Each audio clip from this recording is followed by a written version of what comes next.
Welcome to the Deep Dive. We're plunging into some fascinating topics today, aiming to pull out the best insights just for you. And today, Mm. well, we're tackling a guitar sound that's just instantly recognizable, totally legendary. Oh, yeah. I'm talking, of course, about Brian May. That sheer power, that distinctiveness. You hear it, and you just know. Absolutely. Unmistakable. But here's the real question, maybe the burning question for any guitarist out there listening. How do you actually get that sound, that huge stadium-filling sound, without, hauling multiple amps around? Right, and playing at ear-splitting volumes. Exactly, without shaking your house apart. How is it even possible? Mm. Well, that's our mystery for today, and the solution we're diving into. It's a Catalinbread Galileo overdrive pedal. Ah, the Galileo. Good choice. Yeah, this isn't just some random overdrive. It was, well, really carefully designed, engineered even, to capture the essence of May's iconic Vox AC30 setup. Making that sort of impossible tone suddenly possible, or at least accessible. That's the idea. So our mission today, we're going to unpack the Galileo, look at where it came from, its ingenious circuit design. How it works under the hood. Exactly. Then trace how it evolved, the different versions, Yeah. and really dig into the impact it's had. Yeah, on players looking for that specific sound. We'll explore how Catalinbread managed to distill such a complex rig, this dynamic setup, into just one compact box. Yeah. We've got a pretty comprehensive history of the pedal to draw on, so let's get right into it.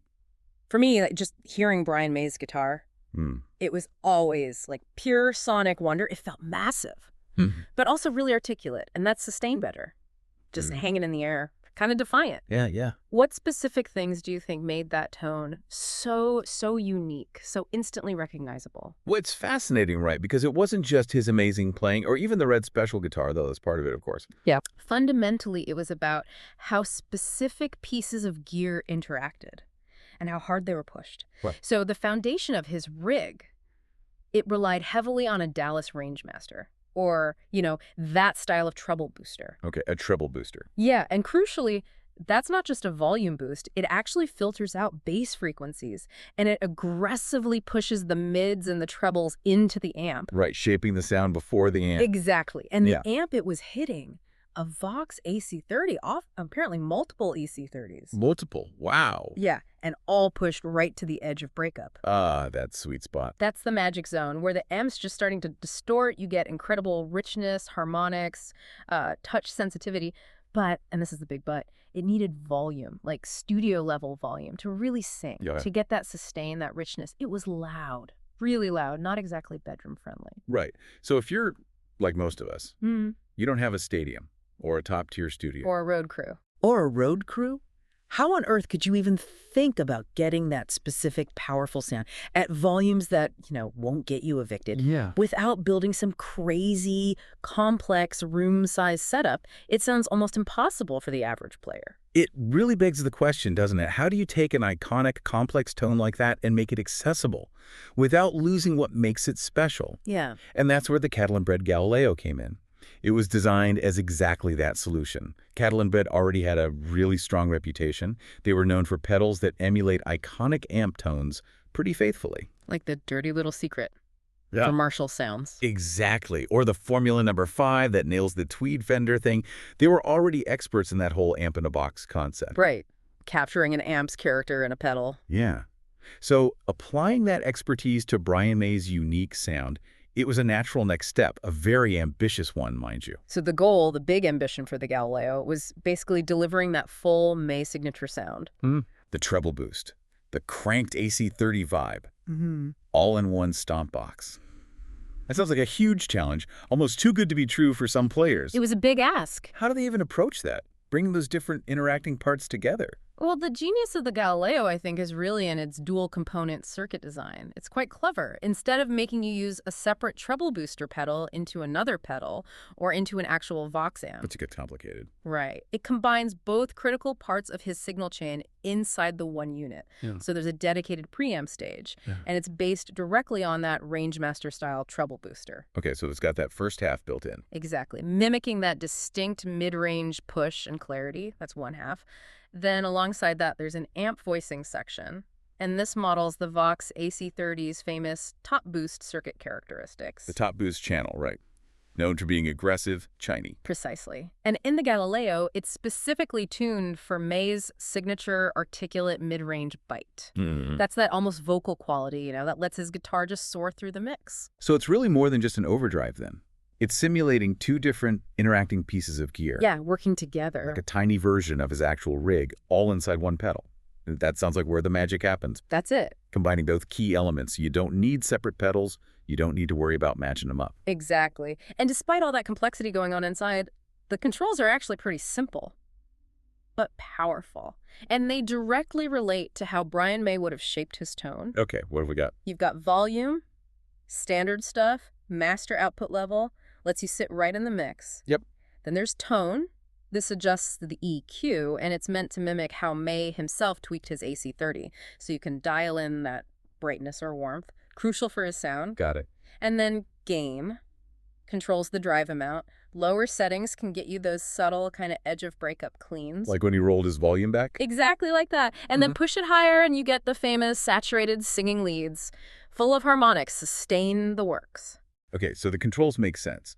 But beyond just the sound, for any guitarist, the feel is everything. Absolutely critical. How the amp reacts to your playing. That's the difference between something static and something, dynamic. Yeah. An instrument. Yeah. How does the Galileo translate all this clever circuitry into an experience that actually feels like a cranked AC30?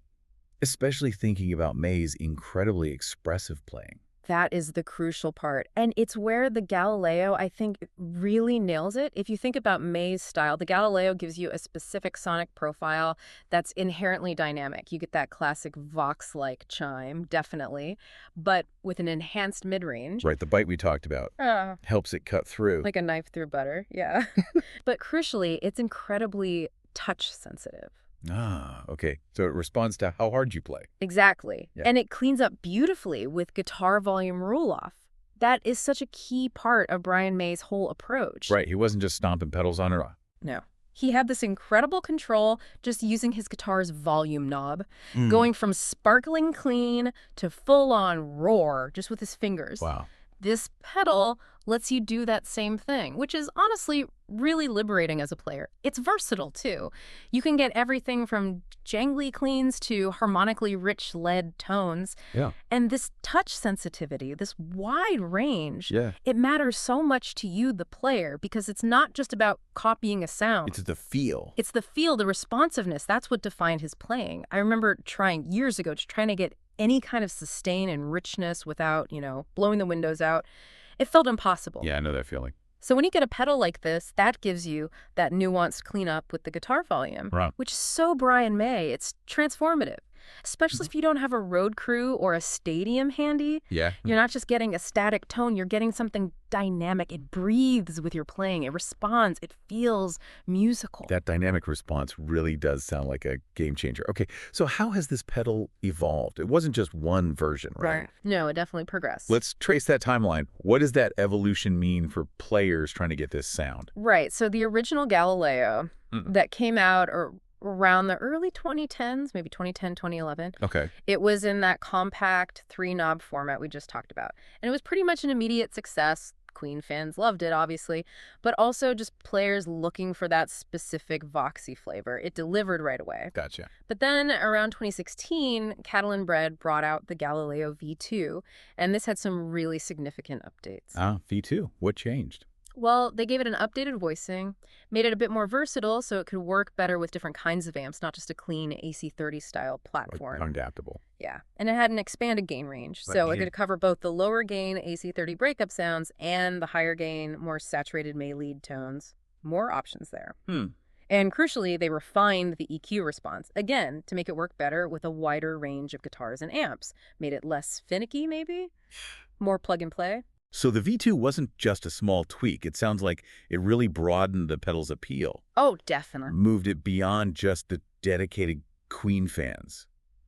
Made it a more versatile tool for anyone after that kind of Vox sound. Absolutely. That must have really changed who was using it, right? Yeah, for sure. I mean, Brian May himself, he sticks to his legendary rig, which is totally understandable. Of course, if it ain't broke. Exactly. But the Galileo is really popular with a lot of players. Obviously, you see Queen tribute guitarists using it. Makes sense. Authentic tones, manageable volumes. solves their problem. Totally. It's almost indispensable for them. But beyond that, it found a real home with like indie and alternative players. Oh, interesting. Why them? Well, they often appreciate those chiming cleans, that rich breakup, that touch-sensitive feel. It lets you be really expressive dynamically without needing massive, loud tube amps all the time. Right. Gives them that vibe in a compact pedal. Yeah. And of course, studio musicians. People needing recording-friendly AC30 tone without actually miking up an amp. They swear by it. Easy to see why. Reliable, consistent sound. It's a workhorse for anyone who needs that specific sound, that feel, but without the hassle of the real thing. So yeah, it really broadened the user base. That's a pretty significant impact then. Moving from a niche tribute thing to a really versatile, almost essential tool for some folks. What about its broader legacy? In the olive guitar pedals, did the Galileo shape Catalinbread's reputation or maybe influence other builders? Well, what's really insightful, I think, isn't just that they shrunk the rig down. It's the specific problem they solved. Emulating that aggressive treble booster hitting an overdriven tube amp. That interaction. It's not just a simple EQ curve or a generic gain sound. Right, it's more complex than that. Much more. It's about dynamic response, how the virtual tubes sag, how the harmonics bloom. People used to think that was almost impossible to bottle accurately. The Galileo didn't just mimic a sound, it kind of cracked a complex code. It proved you could faithfully capture those really interactive analog tones. And that definitely solidified Catalinbread's reputation as amp voicing specialists. Yeah, alongside their other amp-in-a-box pedals. Exactly. Before the Galileo, a lot of those pedals were maybe more generic, Marshall-esque or Fender-like. The Galileo went after an incredibly specific, revered sound with remarkable accuracy. That success sort of validated a new approach. A more nuanced approach to amp emulation. Yeah, encouraging other makers to dig deeper into the specific quirks and characteristics of legendary rigs. It pushed the boundaries of what people thought was possible in a pedal. I see. And the V2, like you said, broadening its appeal beyond just Queen fans. That turned it into a really valuable general-purpose Vox-style overdrive, cemented its place as one of Catalinbread's standout pedals. Hugely influential, it proved detailed, interactive emulation wasn't just possible, it was desirable. Paved the way for a lot of the sophisticated amp modeling we see today. Wow, what a journey we've covered today, seriously. From those specific, almost mythical parts of Brian May's rig, that treble booster, the cranked AC30. Yeah, the whole recipe. To how the Catalinbread Galileo so cleverly captures not just the sound, but crucially that feel. Yeah. All in one little box. The real testament to smart engineering and really understanding tone. Absolutely. And looking at the bigger picture, the Galileo really is more than just a Brian May in a box. It's kind of a celebration, isn't it, of that whole treble booster into Vox AC30 recipe that gave us one of rock's most unique guitar voices. Yeah. Simple controls, that responsive feel, those rich harmonics. It distills that huge sound into something practical. But it's also just a great, versatile Vox-flavored drive for anyone. It really showed that smart design could unlock these previously inaccessible sounds for everyday players. And for you listening, what that means is you get access to an iconic sound in a practical way, a dynamic way. Whether you're trying to nail a Queen solo or you just want that unique Vox character for your own music. Or even if you just appreciate the genius of solving that kind of sonic puzzle. Yeah, it's powerful having such a specific, inspiring sound right there on your pedal board ready to go. Yeah. It really makes you think, though. This ability to accurately distill these complex, iconic sounds into pedals. How does that fundamentally change the creative landscape for musicians? Good question. Are we heading into an era where, I don't know, any impossible sound from music history might just be waiting to be miniaturized, put at our feet, ready to inspire the next generation? What else could be next?